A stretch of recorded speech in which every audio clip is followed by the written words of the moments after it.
Hello guys! Hello Cancer! Welcome dito sa aking channel, Kapalaran 888. Welcome Cancer!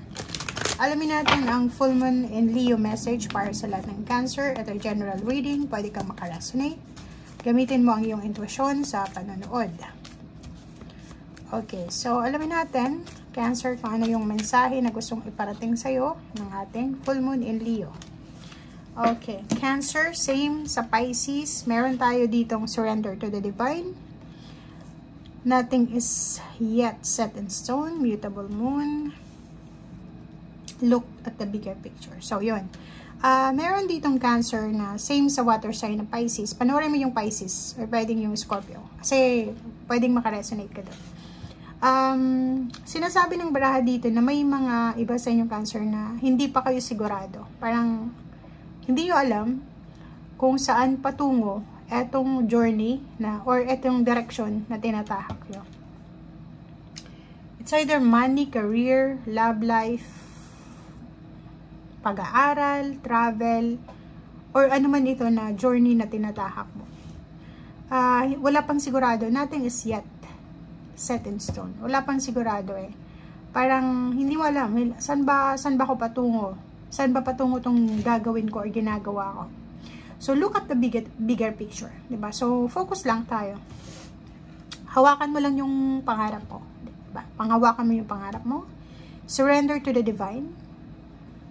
Huwag kang ma-stress. Huwag mong kontrolin yung sitwasyon.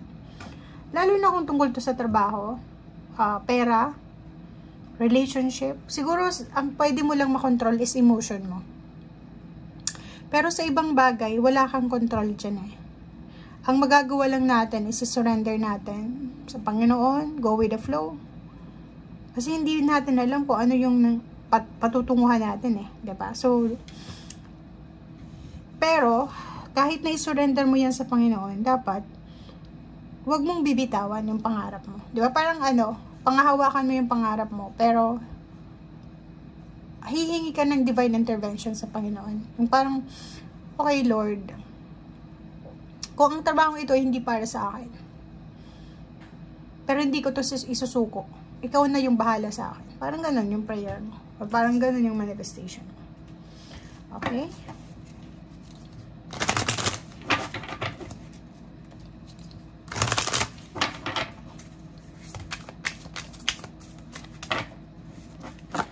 Okay, Cancer, cast a circle. Wow.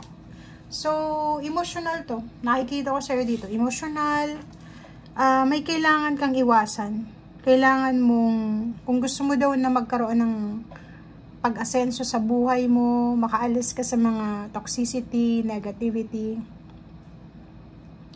kailangan mo maglagay ng boundary sa paligid mo. Diba?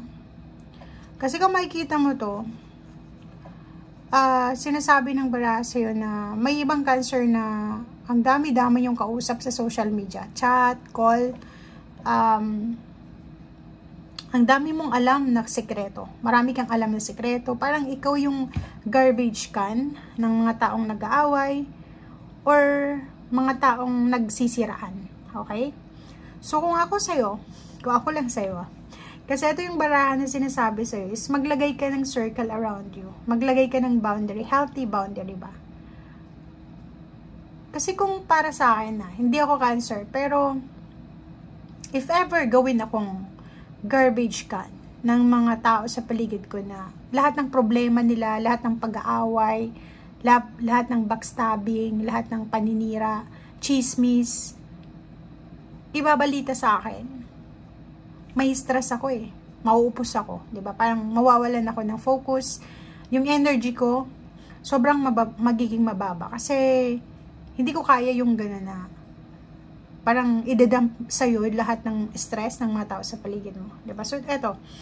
Healthy boundaries. Kung gusto mong magkaroon ng improvement sa buhay mo, growth and improvement, progress, piliin mo yung mga tao na pwedeng makausap mo araw-araw, or depende yun sa'yo. Kung kaya mo naman, diba, yung, halimbawa, kung may mga iba-iba naman kasi tayo ng qualities, diba, personality.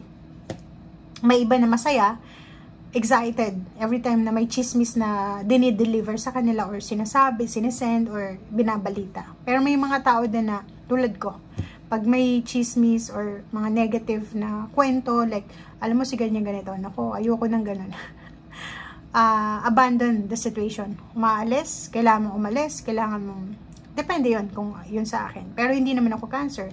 So, may mga cancer na pwede nilang i-tolerate yung chismis, pero may cancer na ayaw nila ng chismis, ayaw nila ng negativity. So, eto, sinasabi ng baraha, is either may mga tao sa paligid mo na naaalala ka lang pag may problema sa pera, emosyonal, or kung ano pa man, maglagay ka ng boundaries. Kasi, para yun sa'yo, protection yun sa sarili mo, protection sa energy mo. Kahit sabihin natin na hindi ka apektado, para sa sabi, okay lang na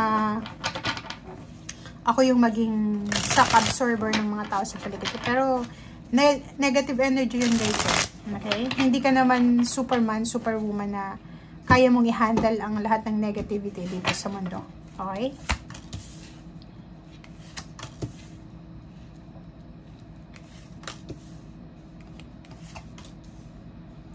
Ang galing na ito. Mayroon ditong cancer na nasa ganitong situation. Tulad din siya ng Scorpio. May cancer ditong medyo nakakaramdam ng pain and heartaches. Bakit siya nasasaktan? Nasasaktan, umiiyak, hindi makatulog sa gabi, namumroblema. Ano yung pinoproblema niya? Trabaho, pamilya, natatakot siya eh. Natatakot siya kung ano yung mangyayari sa kanya, sa pamilya niya, sa mga susunod na araw, buwan na taon. Heartbroken na cancer.